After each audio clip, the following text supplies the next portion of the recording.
welcome back to another episode of the 100 Year Podcast. My name's Dario Strange, and this week we have with us uh, Thomas Kim. I would say he's kind of like at the forefront of bridging the gap between artificial intelligence art and the old school analog world. He is the co-founder of the Asimov Collective, and this is the group behind the design and publishing and printing of Midjourney Magazine. And let me just well, first of all, hi, Thomas. How are you doing? I'm doing well. How you guys doing? All right, cool. I think you generally go by TK, so I'm just gonna like switch to TK. Yeah, Um, yeah. Switch to it. Here's the magazine. This is one of your recent issues, Yeah, Midjourney glad you finally Magazine. got that in your hands. Yes, yes. I had a couple of issues, but this now I have like a full collection, which I'm very happy about. This is actually, let me show off the first issue, which I think will probably become a collector's item at some point in the Hmm. future. This is like, right? Do I have that right? This is the Yep. first issue, right? Yeah, that's the first one. Very first one.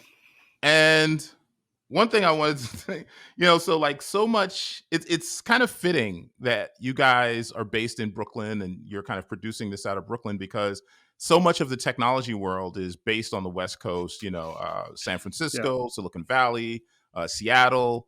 And, the publishing hub of the US at least is New York City. And so it's kind of Hmm. fitting that you guys are kind of like, you're the solution that Midjourney Yeah. decided to use. So before we get into like, I really want to tell people a lot about like why I was excited to get you on and why I've been talking to you for a long time, why I was Hmm. immediately enthralled by the idea of Midjourney Magazine. I want to get into all that, but first let's talk Yeah. about you. Your family's originally from South Korea, That's right. That's right. so tell me the story. Like, how'd you guys? Are you recent? Or have you been here for a long time? Or Yeah. Yeah. Not recent. My family immigrated here to the U.S., not to New York, back in 2005. The real reasons maybe I'll never know, but what my dad tells me is that he wanted me to have an American education, um, which I'm grateful for. So yeah, I did like my formative years in Colorado, getting to know nature and living outside, camping, um, swimming, skiing, everything. And then I made myself push myself over to New York State, where I went to architecture school up in Syracuse, New York. And then after that, came right down to where every architect wants to be, which is New York City. That's how I ended up in the city. and yeah, I don't want to harp too much on kind of your, I guess, the familial background, but have you been to South Korea? I mean, are you conversant Yeah, in the yeah. language? Do you know the culture? Uh, Can you tell us what's it, happening? it's my first language actually, and I love an excuse to speak it whenever I can. Um, I was born in Seoul and lived there until I was 6, and then my family moved to Hong Kong for 3 4 years, which is where I learned English with a British accent, hilariously, and then moved back to Korea for a year, lost that accent, moved to the U.S. and had this weird hybrid American British accent in a very small town where maybe most of the kids it was their first time seeing an Asian person in real life, and they were like, "Why is this kid talking funny? Is that how they all talk?" By the way, So do I have this wrong? Is it third culture kid? Is that what we call I people don't who know. I've have never those heard kind of? that. Never Yeah, heard I that. feel like some of my friends who have that kind of background, I could have it wrong. Someone will probably correct me Uh huh. after this is posted, but Yeah, I'd love to learn. yeah, so many of my friends have like a similar background where they kind of the family globe trotted, through different countries and they speak several Uh huh. languages. Um, Yeah. I'm curious, like I mean, when was the last time you were back in South Korea? And do you have a sense of like what their reaction is to kind of the activity around artificial intelligence? Yeah, I can actually speak to great lengths about that. The last time I was back was 10 years ago, right before I started university. Um, Man, that makes me dated, huh? 10 years is But a long time, but the pandemic it is a long shaved off time, 3 years, so we'll call it 7. right? So that's when I started school. Um, I haven't been back in 10 years, but I am going back in about 3 weeks. So I'm very excited for Wow. that. Okay. Um, yeah, and then in terms of the kind of dialogue around AI art at least Korea, obviously, I think Japan has taken a big liking to it with the Niji stuff. It's huge over there. Our team was in Japan in April this year, and we're trying to meet up with the Niji team, but we never made that happen. But in Korea, I actually have one of my oldest friends in my life, who's a genius mechanical engineer turned software engineer. He's been building out tons of tools using generative algorithms, and kind of keeping his keen eye on what's happening in the U.S. and just trying a lot of different things. So I think a few weeks ago there was that trend of give us your face and we'll spit out like 20 images of you looking like you're in like a 90s yearbook kind of Right. thing, Yeah, I with saw that.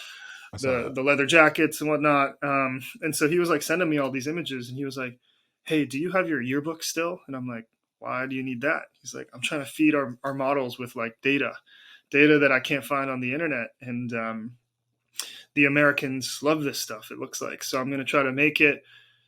Deploy it to the app store in the US, but then also like if it works well, maybe we'll try it in Korea.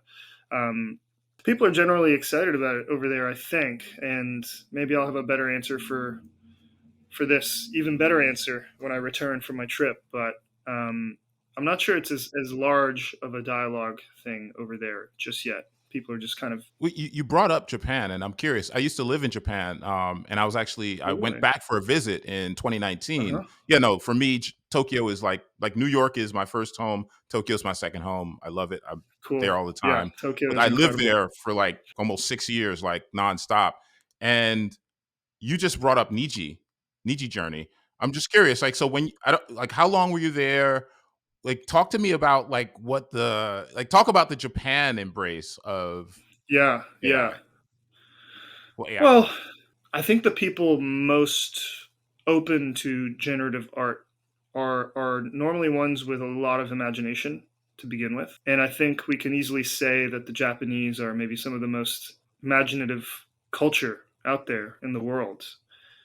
I grew up with so much Japanese culture in my life, living quite close by, but also I was a huge nerd and still am, but huge fan of like Miyazaki films, etc. And I just remember watching those as a kid and just being like, how do you imagine all these characters? It's pretty crazy. And when you go to Tokyo, as I'm sure you know, everywhere you look, it's so imaginative. Words come alive, or there are characters that you don't imagine. Even on the subway, like I think the sign is supposed to say something like, please don't lean on the door. And then there's like this quirky like pig character leaning on the door and like getting squished or something, and you're just like everything has this like this creative flair to it that I think it was just so natural for them to embrace this technology, and I think we can get much further into it. All right, let's talk about the Asimov Collective and specifically the name. Mhm. Isaac Asimov, is a renowned science fiction author. One of my From favorites. Brooklyn. Well, yeah, you just educated me. I didn't know that. So, who came up with the name? Why'd you name it Hmm. that? And for a Yep. validity check, tell me kind of like what your favorite Asimov book is, or even Yeah, short story. yeah, I have all the answers to that. So AC, as we like to call it, Asimov Collective, is a tiny company that was never meant to be. Um, my three friends and I, back when we were interning in New York City, all together, we would just kind of get together, and I think back then we were very interested in Web3 and crypto, kind of in the early days, right when CryptoPunks came out, to kind of date things a bit. Um, yeah, we would just like hang out on the weekends after our brutal internships. I was working in an ad agency at the time. Uh, One of my friends was working in an architecture studio. The other was interning at a UI UX company, and then the last one was working at a AI/ML firm. And so just a bunch of friends with different backgrounds, but all with similar interests. And we we are all sci-fi nerds. We'd get together and watch movies and hang out and just have a lot of conversations. And one of the movies that we really loved that I think all of us have seen either together and or independently, so, like 10 times at least, it's called Samsara.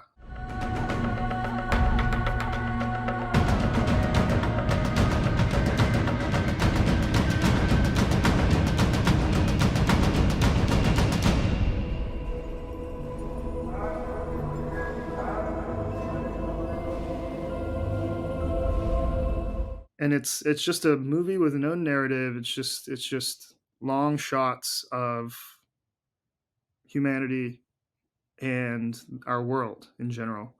Um, and we in that kind of movie, nonetheless, like stirs discussion about life and the future, etc. And I think all four of us had this very optimistic view towards the future. Whereas I think it was easy, it still is easy to kind of look at what's happening around the world now and not can't help but be just a bit pessimistic about what's going to happen. And especially now, I think the world is quite wounded, and it's a bit painful everywhere you look. And so I don't blame those people. And not to say that I'm never like that either, but generally, I think we all have a very optimistic view of the future, and that's because maybe we believe in our skill sets a bit as well, and what we think we can do with what we know how to do. Um, and so Asimov, has this very intriguing view of the future of what the future should be or could be like, uh, and I think we were just a bit drawn to that. And we're all like, huge fans of technology as well and how it can help in our daily lives, and just seeing how Asimov uses eh, things that don't feel like crazy magical technology, but things that feel like graspable, I think was really fascinating to us to say, like, actually, I feel like we can imagine that, like, how would you build this, or how would you make this happen? And so we were very much drawn to that. And then um, all of us read this essay by him, a short essay called "The Last Question." Oh, that's one of my Um, favorite short stories. yeah, Yes. yeah, yeah, Yes, yeah. yes, yes. So I think that really just was like the cherry on top Well, look at of, if you can remember it. If you can't yeah, remember it, I'll tell it. But tell people like what the gist of the story is. yeah. Everyone should just go read it. When you Google "The Last Question" Asimov, you'll get a link, a PDF link that you can read it from. But synopsis is, it starts off with two humans, and please correct me if I'm wrong. It's been a minute since I've read it again, but it starts with two humans confronting this computer. Um, and I think there is actually a exact time frame, but they're talking to this computer and they're asking it questions, and it's a supercomputer, so it can kind of answer anything they want. And what the they start asking it, what's the word? Do you remember? It's A word? I don't remember a specific word, but I do well, they remember. they, they ask the computer about, what is the meaning of, I think it was everything or the universe. I mean, basically, the long story yeah. short, I mean, people can just read it because it's a short story. But the idea Hmm. is that they are trying to discover the meaning of the universe, the meaning of everything. Yeah. And things kind of like keep the layers keep building upon one another. They go from supercomputer to a consciousness that can span various galaxies and universes, and it gets pretty metaphysical. Hmm. But it's one of my favorite short stories just because it really is the ultimate science fiction story. It really, I mean, everything else we're dealing with, evolution, robotics, artificial intelligence, Hmm. whatever, space travel, it kind of transcends every single science fiction premise. Yeah. In such a short, compressed thing too. And also, real quick, I just found it. The question was, "Hey, computer," whichever computer you're talking to at the given time frames. And this story jumps time frames a lot, like uh, Asimov often does in his books. But the human asks, um, how do you reverse entropy? And the computer continues to return, there's as yet insufficient data for a meaningful answer. And the human asks, will you keep working on it? And the computer says, I will. And so they wait. And then we skip, we time jump. And you just kind of keep doing that. And even at the very end, the computer just can't do it. And I'm not going to spoil the ending, but Yeah, don't spoil it's it. Don't just spoil it because yeah, it's short it's just enough. a Everyone can go fascinating. read it. Exactly. I want to bring up one of my favorite Asimov books, which is Caves of Steel. Have you read that one? I have not. So Caves of Steel is basically kind of part of his long series of books and short stories that deal with robotics and humanoid Mm-hmm. robots. And the thing that I loved about Caves of Steel is that it talks about a multiplanetary human, what if we were multiplanetary? And then it talks about, it kind of describes in great detail how human culture would change if we Mm-hmm. were subject to different, you know, revolutions around a different sun, different gravity. Mm-hmm. If we became, and particularly in light of what we just went through with the pandemic, in Caves of Steel, it really focuses on the idea of remote communication and I guess holograms and how we would Mm-hmm. deal with one another. It's Mm-hmm. fascinating. Highly recommend it. Um, Cool. did you get I'll write any that down. pushback? Like, has anyone from the estate like reached out to you guys, like, that's our name or anything like that? I mean, I know it's like a No, not yet. And then maybe if and when that happens, that is kind of a good sign that our name was somehow heard by them. So I can't wait until they either send us a cease and desist letter or they say keep going. That's always kind of a good sign, make enough ruckus until someone reaches out. That means they actually give a shit about you or care about you. right. So okay, so let's get into pre Midjourney magazine.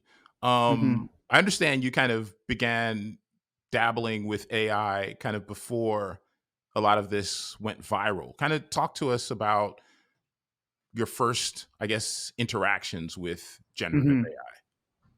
Yeah. Our first interactions were, so as I mentioned, Nick, one of the co-founders, studied machine learning at MIT, and he's always kind of helped me digest AI and machine learning in a layman's way a bit. Because one of my first questions is everyone asks, like, is this going to kill us all?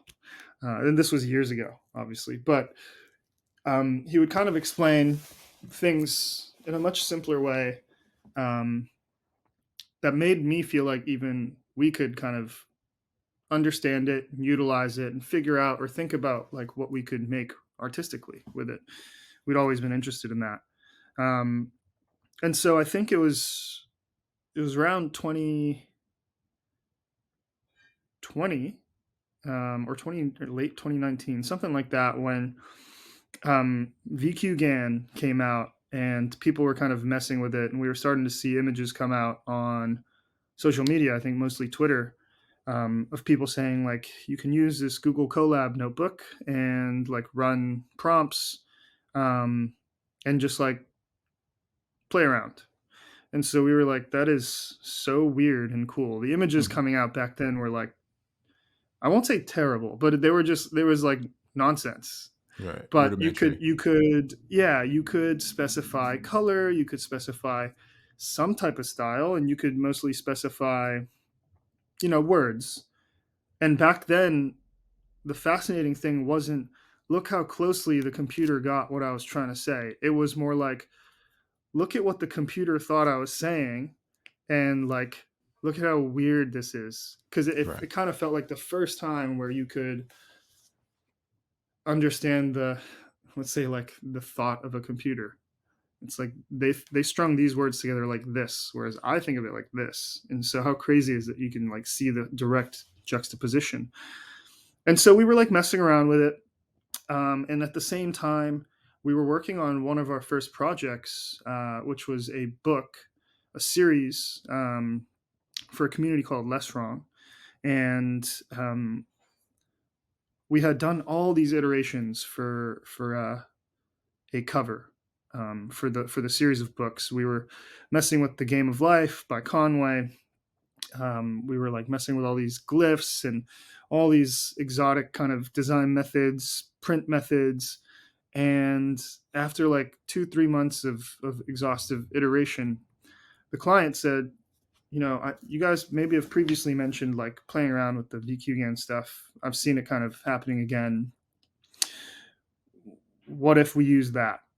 And so we were like, that's interesting. Let us like play around with it. But there was a bit of a limitation to the Google Colab notebooks, whereas like you could run one image at a time. And I think it took like 4 to 5 minutes to generate one image. And this is back in 2020, just to time check, Yeah, right? yeah, yeah, Okay. yeah. Which is not that long ago. And to see it have come this far is really incredible. But the limitation would have taken us so long to generate so many different things. It wasn't just the covers that we were generating at some point. We were generating art for every single article that was written within these books. There was, I want to say, like 90 something articles.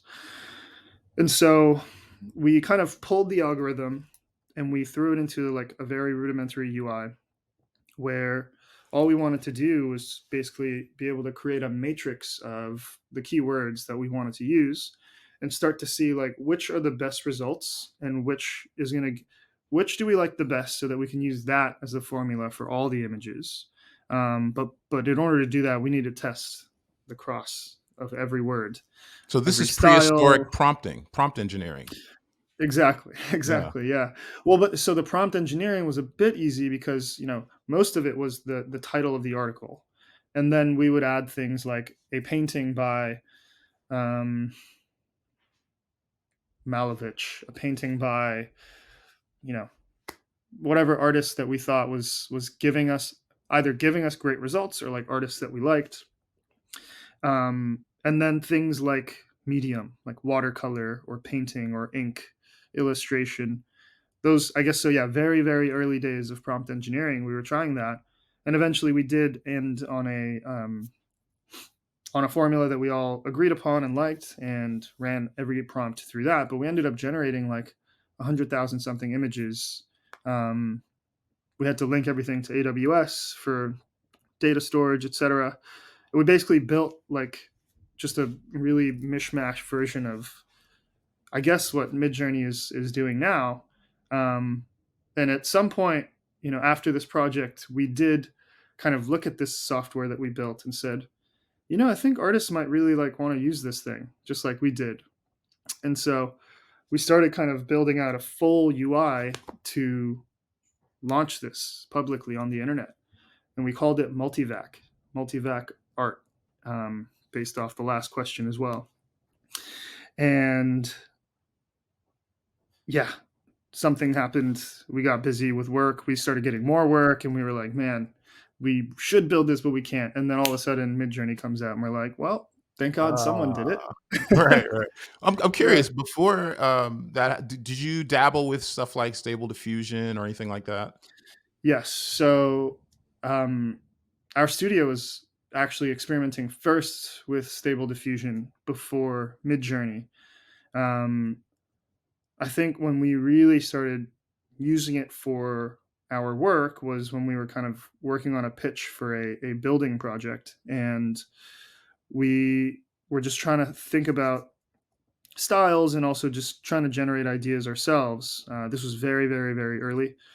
Stable Diffusion we were using, and it was working somewhat well, but then I think one of us started kind of dabbling around in Midjourney, and we were like, wait, this is actually working way better.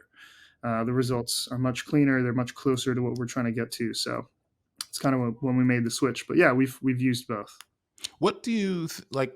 People, I think most people who aren't, I guess, into the open source software world, they are more likely to use something like Midjourney or its competitors.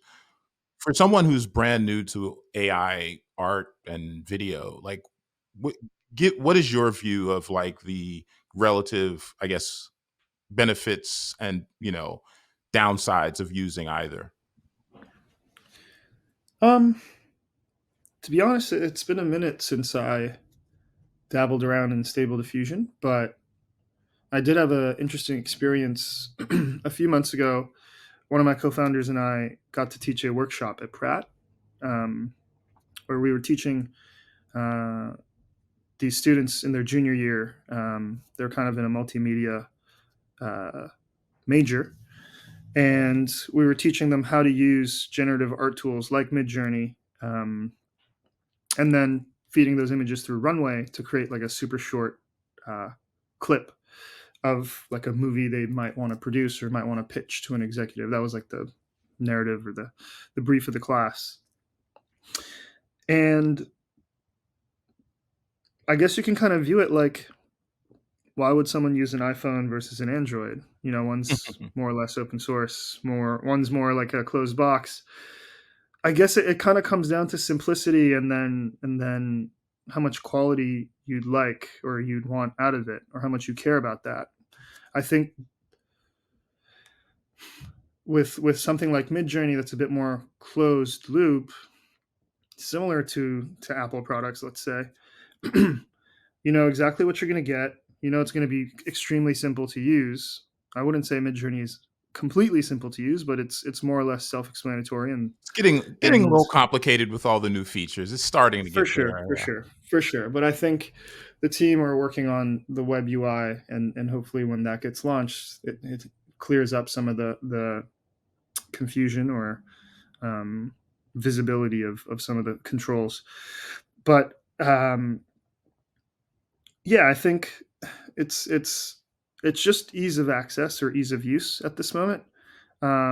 However, I do think that Midjourney certainly spits out better quality images as well. I'm certainly biased, but yeah, I like yeah, the analogy you use, Android versus iOS, iPhone, because that's perfect. Because hardcore Android users, if you want like a really polished, beautiful, experience, you can get it. You just hmm have to hmm constantly update, really work on it, find all the yep, different iterations of the add-ons hmm that you need. hmm Or if you kind of don't have much money and you just need a solution, hmm Android phones are also great. Um, yeah, for and then, sure. yeah, the opposite is true for Apple. It's like you get the polish and you get the beautiful hmm experience, but you lose a lot of control. Yep, And you're and you're gonna pay trusting for the it. company behind it. Yeah, you're paying for it. Hmm You're paying more for it, and the company behind it, you essentially have to trust that they will do the right Right. thing. And that makes me want Yeah. to kind of ask you about something that's kind of ongoing right now with OpenAI. Um, hmm they are the creators of Dolly, the, I would Yep. say, primary competitor to Midjourney. So hmm the board, and by the time this comes out, hopefully it will have been resolved. But as we speak, the, Maybe. the board basically fired Sam Altman Yep. and installed a new CEO. And hmm there's been kind of like a revolt from the staff. Yep. One of the AI researchers there, Ilya Sutskever, hmm who is kind of like known as someone who's very concerned about, I guess, AI, AGI scenarios. Yep. Um, he was, at least the rumor was that he was part of why the action happened. And then he like kind of backtracked and, said, he regrets supporting the hmm action. hmm And it's kind of raised this larger discussion about open source AI and closed source, meaning, AI companies and models that are controlled by private companies, hmm and to some degree, maybe even control reality. Um, Now, not necessarily, and we can maybe speak to AGI, the topic of AGI later, but specifically with regard to open versus closed. I mean, hmm what's your take on that conversation with regard to which is viable? Do they both need to coexist, and why? I think there will always be a desire for them to coexist, ideally, because I think technology has always been further progressed by tinkerers. Um, it's not always the people in like the polished lab that have pushed us forward. It's the people in the garages, right? As we famously like to kind of uh, dream about, like a lot of the big companies kind of being invented. And I think even OpenAI, Greg and Sam were working out of a garage, even though they didn't really need to do that. They were quite successful, I think, by the time they even started OpenAI. But um, in terms of large language models and them being open source, I think the tinkering is still happening to a certain extent, and yeah, it's a bit tricky. Like the the nature of tinkering in artificial intelligence is kind of unknown to a certain extent, and you don't know, like, if you are a tinkerer, you could be working on something. The thing that I think about all these ChatGPT based companies coming out is it's a bit concerning sometimes, because I'm like, well, they're working on a feature that could actually just be obsolete next week. But you know, Basically, um, rappers you're talking about, like, exactly, yeah. exactly, and I don't know. I don't think that's probably the kind of amount of tinkering and open source that's pushing any envelopes forward. But at the same time, if we're talking about AGI, and I'm not an expert on this by any means, but you would think that if some things, or a lot of the, let's say like OpenAI was entirely open sourced, then does that mean any tinkerer in the world who can kind of gather a team of the best experts they can around them, are they now viable contenders to create the thing that we're like not supposed to create, or something like that? So I'm unsure of how open source it should be versus not. But my kind of moral belief says that we should all be allowed to tinker, because to me that's how you make progress. Gotcha. And let's just talk really quickly about Dolly. Um, Hmm. when I think about Midjourney versus Dolly, the first thing that comes to mind is that Midjourney, at least, and I haven't attended one of the office hours that David holds on Discord regularly in a while, but Oh, they're so it good. seems like that's their primary concern. Like Midjourney is like the main focus, whereas OpenAI has kind of like this kind of wide palette of different concerns. Hmm. And to some Hmm. degree, I wonder if that's why Dolly isn't as maybe attractive, polished, easy to use, advanced as Midjourney. I mean, do you think I'm on the right track there? Do you disagree? I mean, because there's not really much chatter Yeah. about Dolly among AI artists, really. At least, I mean, I'm sure there are people out there who will disagree, but people who are really deep in the weeds, Hmm. up Hmm. until maybe the last recent update, has Hmm. Dolly hasn't really been the first choice for a lot of people. For sure. I think you really don't hear about it much in this community. People are either using Stable Diffusion or Midjourney, and I think the latter having the majority. Anyways, yeah, I think in any case, when you choose to focus 20 miles wide and a mile deep, then like everything's going to take a bit of a toll in terms of lack of polish. And in Midjourney's case, they're saying we're actually only going to dig a mile wide and 20 deep, just into image generation and well, let's say image generation and things to do with imagery in general, um, versus OpenAI, where as we've seen, they work on a variety of different things, and their sights are kind of set elsewhere. Um, So let's talk about how you even came to be involved with Midjourney. Again, mhm. just to repeat, for those listening and watching, Asimov Collective is I mean, you're not really the publisher in that you don't own it, but you are the publisher in that you are producing it, designing it, getting it printed, and I think to some degree distributing it, right? Yeah, yeah, I think we do own the whole chain. Um, up to the point of making sure that they're delivered to the place where they're getting sent to all the postal services to be sent around the world. So how did that conversation start? Like what like because just everyone is kind of focused on digital art, even Hmm. before AI. Digital art was kind of, the focus. Um NFTs, being able to Yep. hold digital art, with you anywhere you go. And Hmm. I'm a magazine veteran. I've been in publishing for many years. I've edited many different print magazines, and I've watched, even though we still have newsstands and we still have many print magazines still in operation. I Yeah. mean, in 2023, telling someone that you're about to launch a print magazine will get you laughs, Yeah. And so it was Hmm. quite intriguing to me that perhaps the most advanced version of visual creation out there decided we're going to go retro. We're going to try a print magazine. So Yeah. how did that start? How did that conversation start with the people at Midjourney? Yeah. So, we met with David, I think about a year ago now. And his goal was very black and white. He said, "I want to make a print magazine.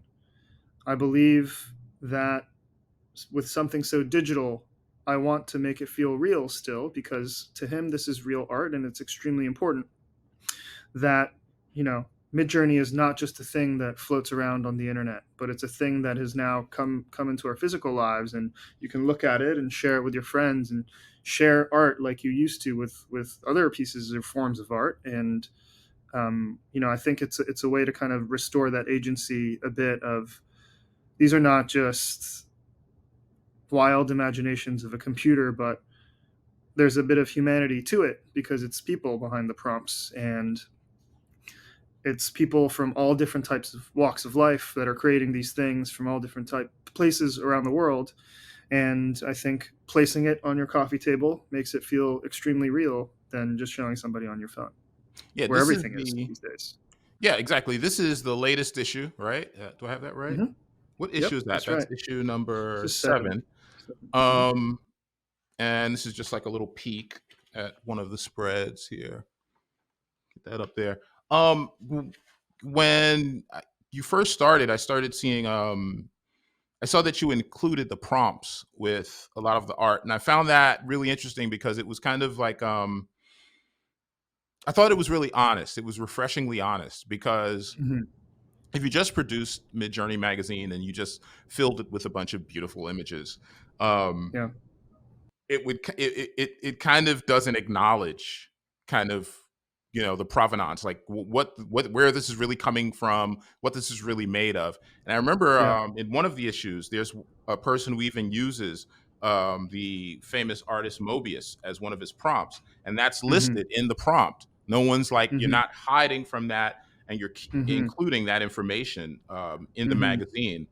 And I don't know. I just felt like that was kind of like, okay, you're not just taking this medium to the next level, but you're also kind of like, it's still attached to the technology. I can look at these prompts and maybe I won't be able to get this exact same result, but I can Hmm. get like an approximation, and I can almost use this as like a reference to begin my own experiments. I mean, is that part of the intent, including the prompts? For sure. You know, we designed the magazine, but it's filled with art, and the art we did not make, right? So we work on other forms of print, and we work on other magazines where we do make every single piece of art that are in there. But our job with Midjourney Magazine was to kind of curate the best images that are coming out and to display them huge and proudly on every single page, and then like highlight the people who are behind it. I think that's the most important part. Some of these prompts are mixtures of words, or like, let's say, choppy imaginations of how you might describe something like on the spot. You're like, uh, a piece of rock with a metal vein running through it, sitting on a marble table. Like you're just describing it. Some of these prompts are like poems. Some of these prompts are just a single word. Some of them are emojis. And yes, it's like you're feeding it through a computer for it to understand, for it to understand what you might be trying to say. But also, these are like written words by people, that I think is very important. The images sometimes can be so powerful to where you're just reading the prompt and you're like, what was this person thinking about when they wrote this? This is, I Or think this is an AI poetry book. That's what yeah, this is. It's it an could be, AI it could poetry be, book. could be, That's could be. exactly what this is. It's really fascinating, and I think it highlights. I think one of the biggest things that AI art has allowed us to do is, obviously I'm trained as an artist or an architect. However, something I've always said in my life is, I have plenty of friends or people I encounter in my life who say, oh, but like I'm not a creative person, like this is like what you do or something like that. And I've always said, like, actually I think every single person in the world is creative. You've organized your bathroom before. You have like certain ways of doing things. You like to place your spoon on this side instead of the other, or you like to turn your car volume to a odd number than an even number. And to me, like, those are all creative design decisions. And yes, it might be true that not every person who's creative in their brain can pick up a paintbrush and like make something beautiful. That might take time and skill. But this is the first time in human history where we have given the agency to be able to create like those people. And it's not like these people are now going out and saying, I'm like Van Gogh now, or I'm like Michelangelo now. They're not saying that. They're just like happy that they get to express themselves creatively and be able to visualize what they might just be thinking in their head. And I think it's a bit silly when designers and people in the creative industry get really freaked out by it. It's like, oh, this is our thing. You shouldn't touch it. It's like, well, if you're true creative or true designer, ideally you're using this to not only add to your practice but to learn from it as well. And so I'm just happy that anybody or everybody who tries to do this can create something and like iterate with it or play with it and have a different sense of aesthetic in their brain. Let me push back. Now, some people in the traditional art community Hmm. talk about the fact that some of these models were trained on their existing art that was uploaded to the internet. On places like Hmm. I think ArtStation and oh God, what's the other one? Deviant art. DeviantArt. That was the one I was trying to think of. And in some cases, it seems like that might be the case. In some cases, maybe it's not a fair assessment. But I've Hmm. seen it enough that it's clear that the references in some cases are there. And I just mentioned like one of the pieces of art in the prompt in one of the issues here has like Mobius, in the name. So Hmm. I have a couple of questions. Like, Yeah. first of all, like, I mean, you kind of just expressed that you feel that these people using, AI to generate art shouldn't be restricted. But Hmm. I mean, to that question of traditional artists having their work or AI being trained on traditional artists' work, I mean, do Hmm. you think they have a fair gripe? Do you think it's kind of unrealistic? I mean, where do you stand on that issue? I think they have a fair gripe. However, I would also ask those people, so you're telling me when you started your painting or your piece of art, you just closed your eyes and started drawing? No way. Right. You don't start like that in art. You are always inspired by things you've seen or things you've experienced yourself. Not to say that there's nothing original in the world anymore, but it came from somewhere, Right. and maybe until now that somewhere was just in your brain or just in the pinboard in your studio where you were like pinning up all your inspirations to pull from. And so that's, one thing I'd like to say on that note. And I think there is a bit of a gray area where, there are certain folks who have generated artificial images and have made a profit from it. And maybe those images had inspirations or traces back to artists that are putting their work online. Yeah, that's a bit of a gray area. I'm not really sure what to say about there. But yeah, I think all art comes from another piece of art. And without it, I think we wouldn't have stylistic progressions or innovation. Have you You seen know, this show on Netflix, Love, Death, and Robots? Have you seen this? love that show. Okay, and just for people who haven't seen it or are about to explore it, they should note that each story is an anthology, and each story has a wildly different approach to art. Some is 2D, some is rotoscoping style, some is 3D capture, and they take many classic science fiction short stories, and I'm sure they've touched on Asimov. I'm not sure which one they've used, No. but it kind of I feel like almost when I look at Midjourney Magazine, it kind of reminds me of that show where you kind of have Mm. all of these like Wow. wildly different art styles Mm-hmm. telling kind of mini stories, but they're Mm. also fueled by technology. So that's what the first point I wanted to make. But the second thing I want to ask you is like, so we've had a couple of people on the podcast who are, I guess, classically trained artists or designers who went Mm-hmm. to Mm-hmm. school, to produce visually engaging projects. And as someone who is trained, what would you this is something I ask all the time, what would you tell someone who is either thinking about going to art school or in art school right now, Mm-hmm. as we look at all of these generative AI tools available to us, not just for still imagery, but for video? Mm-hmm. Like, what do you tell someone like that who is in art school or about to be in art school? Yeah. I would tell them to use it and become the best at it you can. Um, whether you like it or not, it's here to stay.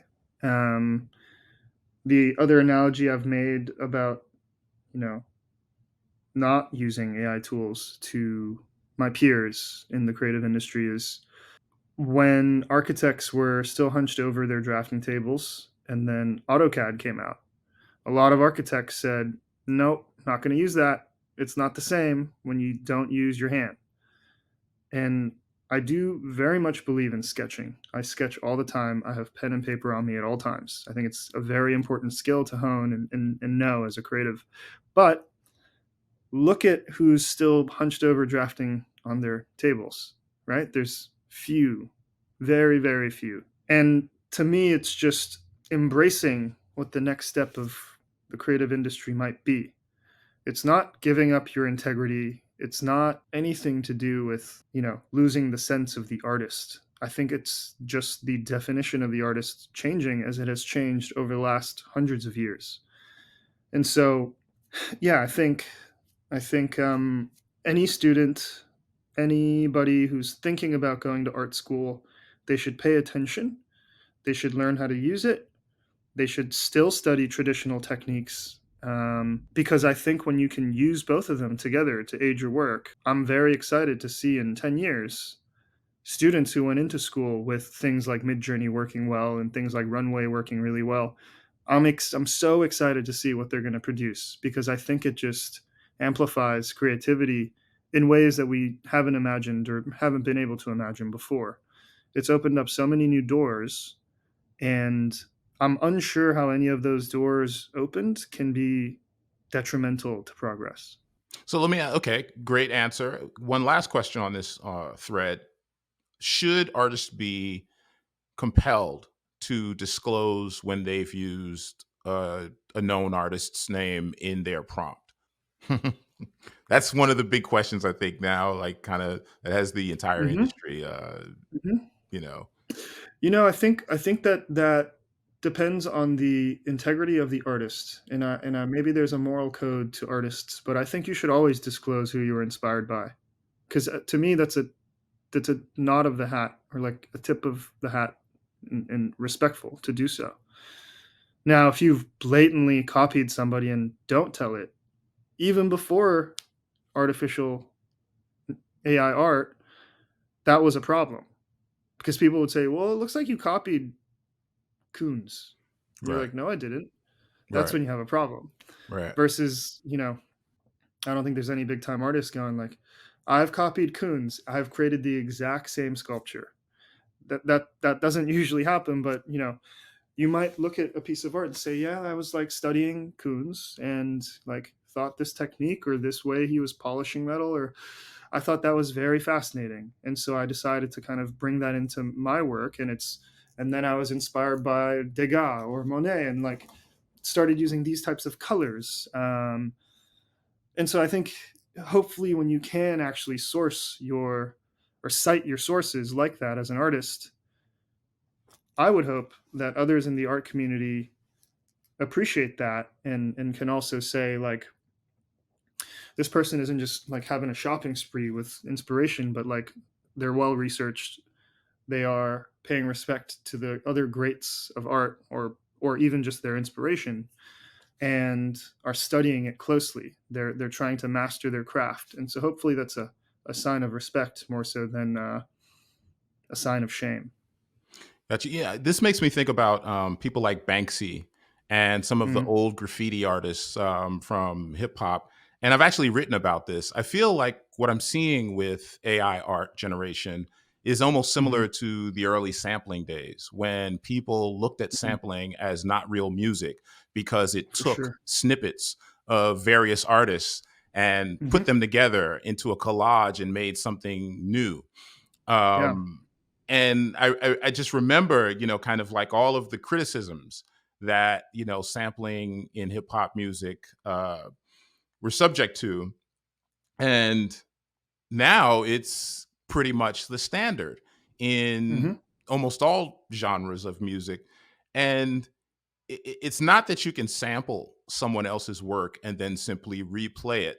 I'm talking about music now. It's that Mm-hmm. you artistically, creatively take Mm-hmm. pieces from all over and put them together. And Right. even and also the aspect of technology being involved. Graffiti requires aerosol spray cans and stencils, and even someone Mm-hmm. like Banksy is generally, Mm-hmm. from what I can tell, is he's using stencils. Yet we call Yep. that art. Um, so and this of course could easily Some do. go to the Warhol discussion, obviously, Yep. the factory and kind of screen printing. um Mm-hmm. but I mean, just are we losing anything by kind of offloading some of that human hand touch? Because even with, let's say, sampling or stencil, graffiti, and there is a little bit more effort required in terms of like a direct human hand. Sure. Do you think we're losing anything by being able to simply type in words to produce the various images? Mm-hmm. I would hope not. Um, I would hope not because if you're a true artist that's traditionally practiced, you always want to go that one extra step of, okay, I've used AI to generate XYZ image.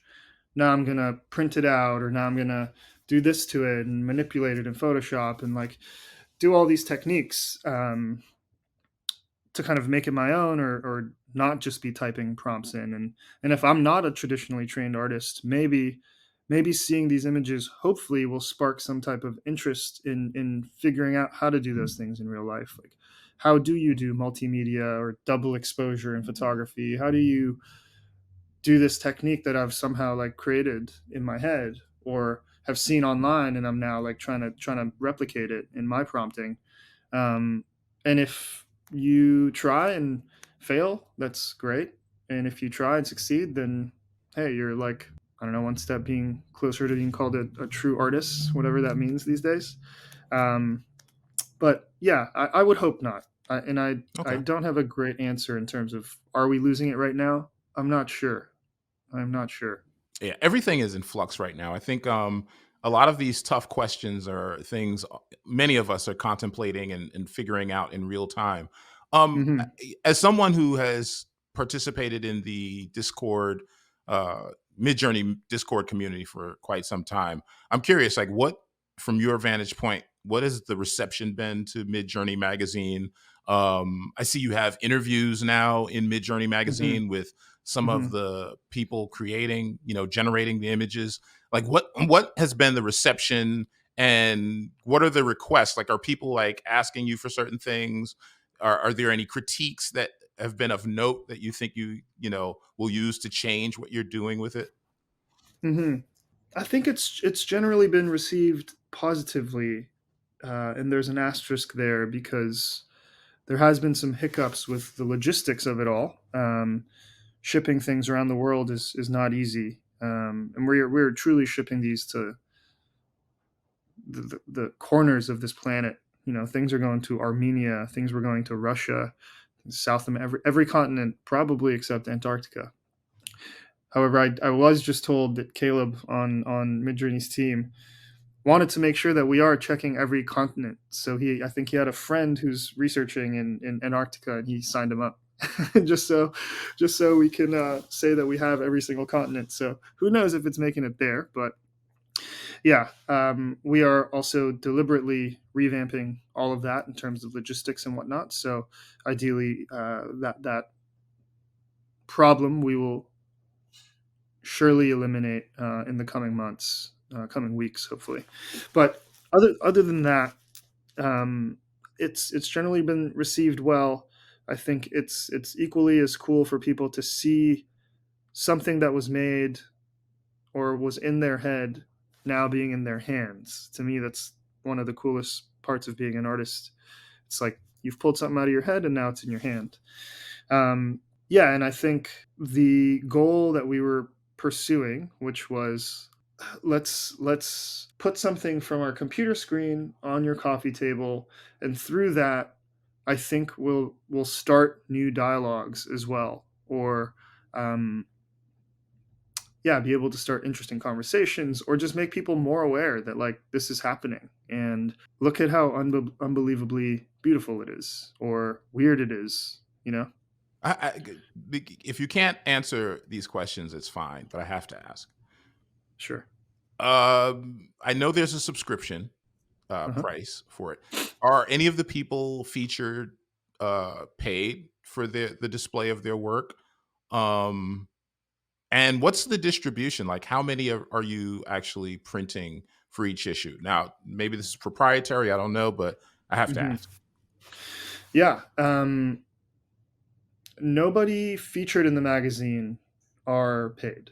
Um, we we have a list that we receive that is, how people, the community voted on, and we get like the top 10,000 images, and we kind of narrow down the numbers from there.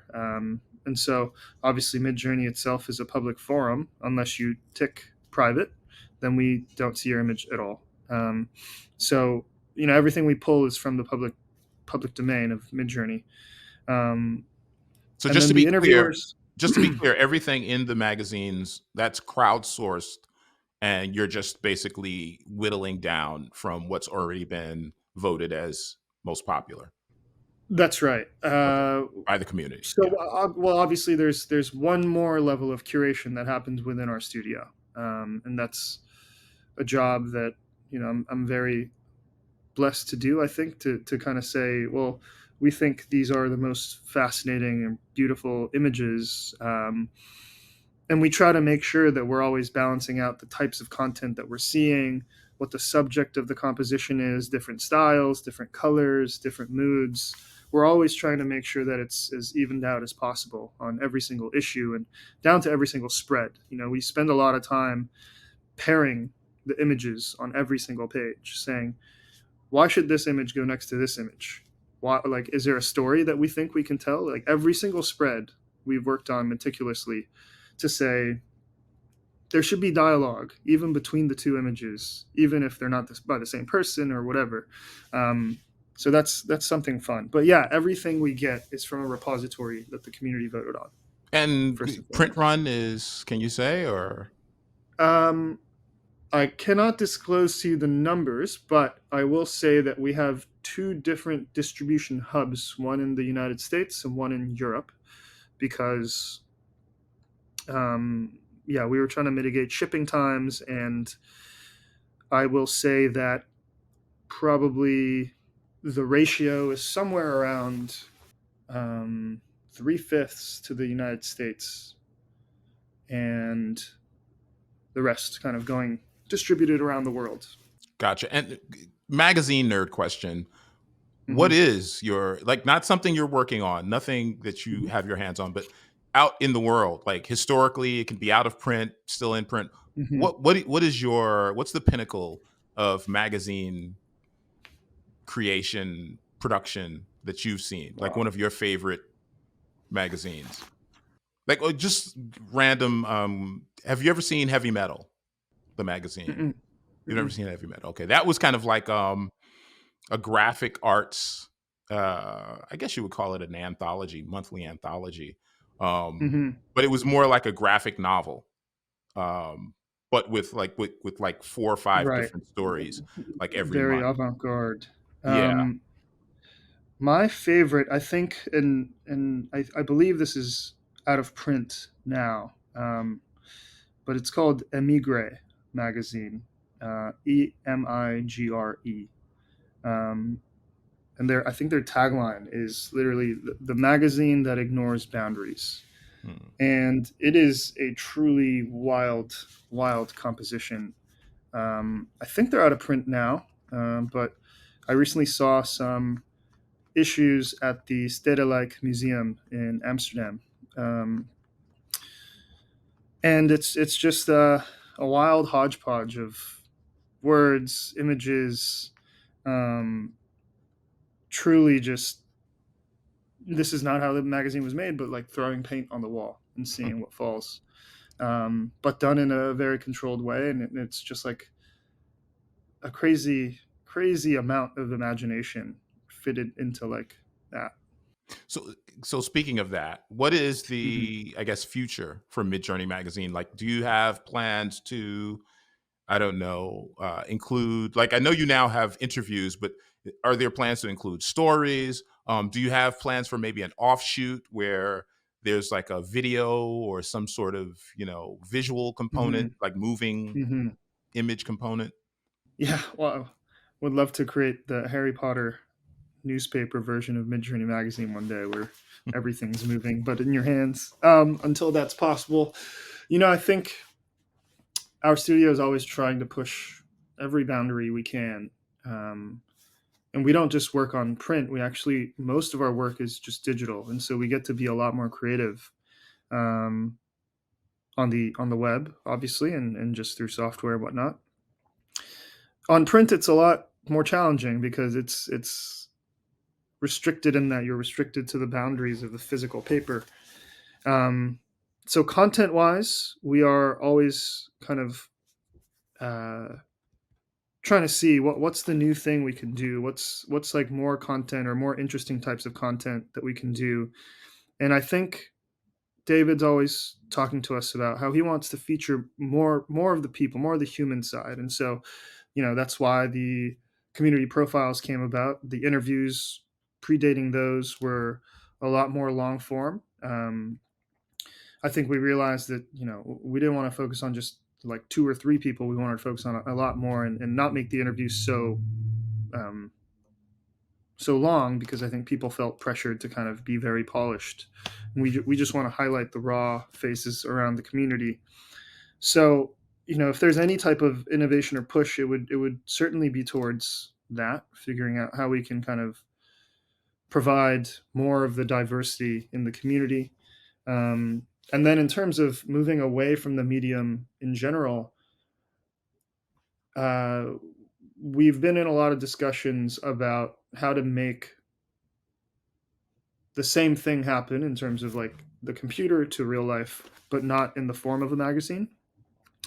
That could maybe come in a lot of different ways. I can't exactly say to like which mediums we're considering, but just it's a lot bigger than a magazine, I'll say, and we're unsure, when the timelines all are going to be, or if this thing will, fully actually come into fruition. But there are certainly things being thought about, talked about, discussed internally, where we can like create more things in the real world through Midjourney. Um, yeah, and then lastly, I think, as you said, the idea behind Midjourney also was the beauty of something archival. Our dream would be in 100 years, someone finds the first 50 stacks of Midjourney Magazine, and it's like, what is this artifact? And so the artifact idea, it as a collective can be an artifact, but then also we can create artifacts now, or like special things that are still in print, but maybe are a slightly more special thing, let's say. And I'll put it there, but Uh, hopefully we'll get to talk about it real soon. But there's many forms of evolution coming to it. well, I mean, I have a couple of ideas because I've been thinking about Midjourney magazine since it came out. It was like March 2023, right? Do I have that right? Was the first issue? Yes. Yep. So I've been thinking about it since it first came out. First of all, Mm-hmm. you're in Brooklyn. I'm Yep. sure, particularly in Williamsburg or someplace like that, Mm-hmm. Midjourney Gallery and events around that would probably be embraced because the art community in Brooklyn is pretty Agreed. active. Um, Agreed. and then perhaps the timing for this isn't right, but it's very easy for me to imagine, a Midjourney magazine when we're not in a crypto winter, where every image maybe has like an NFT barcode attached to it, where if you perhaps Mm-hmm. wanted to buy like this, it almost becomes like a catalog where if you want to buy some of the imagery, there's Mm-hmm. an NFT attached to it, and you can just like scan it from the magazine. Yeah. um and then, assuming you're a subscriber to Midjourney magazine, people, visiting your home or office or wherever, they, flip through it, and then you get to kind of like proudly say, oh yes, I own that particular piece. It's, um you mentioned the artifact idea, and I want to kind of end on that notion. Mm-hmm. So people are constantly talking about AGI, and we kind of referenced it earlier. And Yep.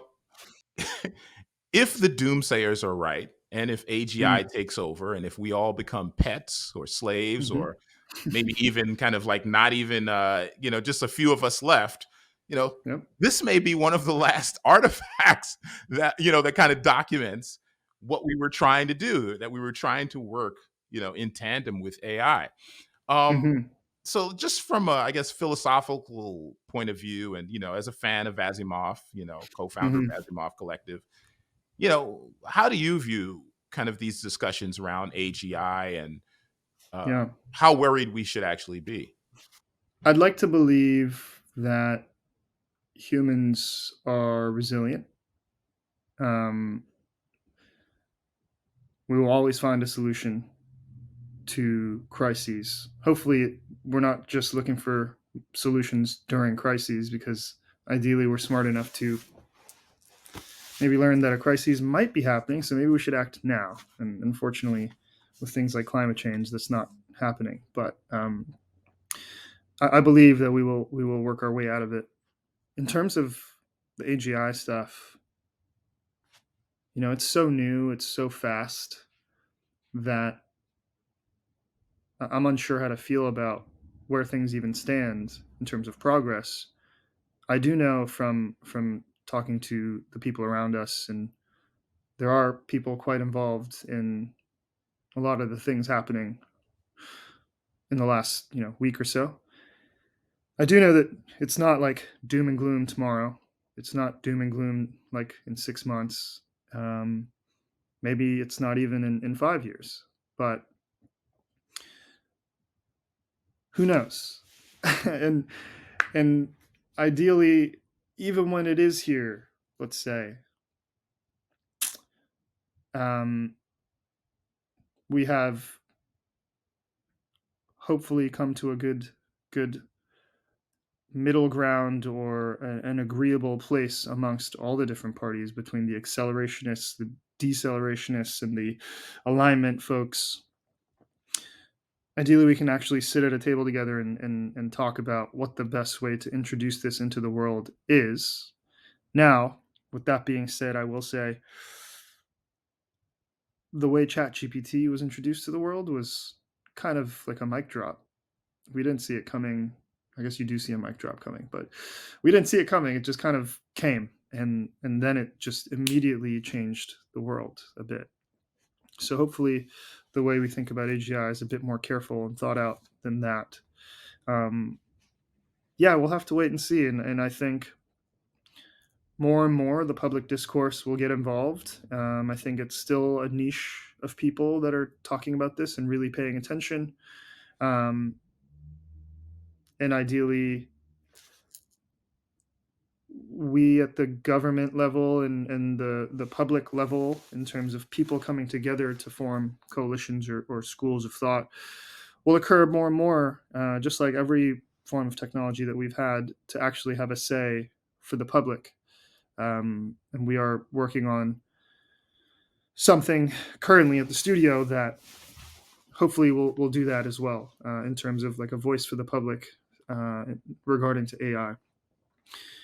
There is a quite a funny. I'm confusing right now Frank Herbert or Asimov, but I do I that believe it too. was Dune. I Yeah. think it was Dune, but there's a line that he writes, something along the lines of, they abolished computers because there were men who decided to give their minds to the computers, and that didn't work out so well. And so I say that as, kind of a scary statement, but also Dune, in the world of Dune, they did walk away with it successfully, but I guess it happened because they needed to abolish every computer that existed on the planet, So in the no universe. existential dread from your part. You're just I'd like to think that there's no existential dread or threat, uh, with not just AGI, but everything. I think I'm hopeful and confident that we have so many smart people in the world that will help us get out of something like that.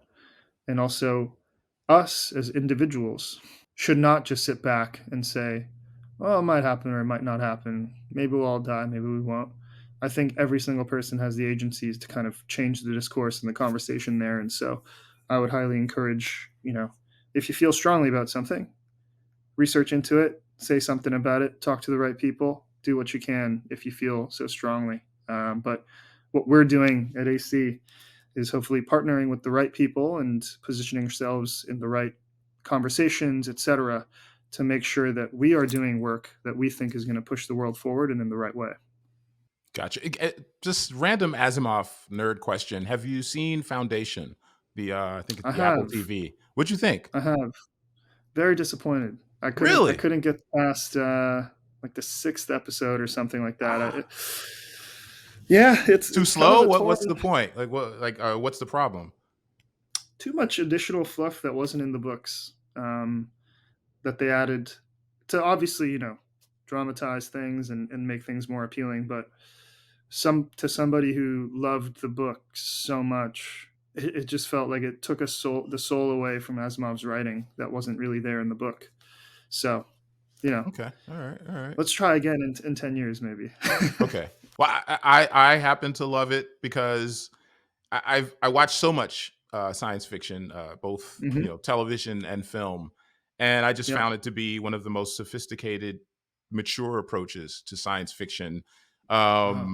I haven't read Okay. Foundation since I was a kid, so I it's hard for me to Got it. remember how true it is Hmm. to the source material. But just the Hmm. approach, the mature handling, was deeply impressive to me. So but I'll give you that. I mean, you're the Asimov guy, so I'll give you that one.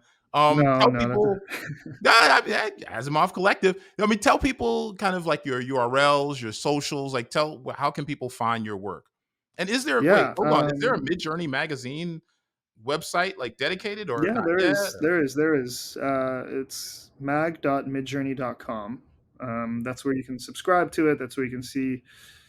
So I actually think people don't probably check back on this website often once they've subscribed, but every month we update the website in terms of imagery and super subtle changes to the copy. But there you can see, four candidates that could have been the cover for the next issue.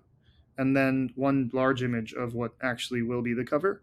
So there's a little fun Easter egg for why you should, I guess, check back every month. But so yeah, you can find the magazine there. These And new the these FAQs. covers are beautiful, man. Like for Yeah, yeah, issue 9. Wow. uh huh, I like yeah, all 4. These are yeah. amazing. So do I. I mean, it's always a tough time for us to be like, okay, which one wins? In that part, we consult with the Midjourney team as well. But So yeah, mag.midjourney.com, that's Asimov right. Collective. Yep, that's asimovcollective.com. That's our website. We have a Twitter where we are uh, decently active. I think we like to post a lot of fun images that kind of hopefully provoke thought, and then we post some of our work as well. We recently actually published our website for the first time ever in terms of showing our work. So we've been kind of under the hood, just working really really hard for the last. Uh, we've been around for a bit, but none of us were full time on it until April last year. So April 2022. I was the first one to kind of say, "Screw it, I'm going to do this full time, and we're going to turn this into a business." And Gotcha. then the other guys slowly joined in. Since then, I would say is like when we really started kind of working and grinding the gears. So all of the work you see on the website now is things we've worked on since April mainly, and then some things predating that. But uh, yeah, you can find all our work there. We are quite busy at the moment, but are always looking forward to talking to brilliant people who are working on very interesting things, who may need any type of design help. And I think the way we like to think of our studio is not just the design studio, but um, great thinkers. And so it doesn't matter what your problem is. It doesn't matter how you'd like to solve it, because we'd like to talk to you, and maybe we'll have a different idea on how to solve that thing, or come up with something together that wasn't even imagined previously. There's no one stop solution to things. I think there's multiple ways to approach it, and sometimes Henry Ford's quote, one of my favorite quotes, is, if I had asked people what they wanted, they would have asked for a faster horse, not a car. And so I believe the same way about design services. Agencies can so often just say, all right, you want a new brand, you need a website, you need this, you need that. It's like, well, what if you made a movie instead? Or what if you made you know something completely different? What if you made a print magazine in 2023? So yeah, Got we're it. proud of Okay. that. So we All keep right. doing that. And just a reminder, I think I did mention subscription to Midjourney Magazine is $4 per month, available Mhm. at mag.midjourney.com. Um, the website is asimovcollective.com. Um, Thomas Kim, also known as TK, your preference, I guess. Thank you for joining us. I appreciate it.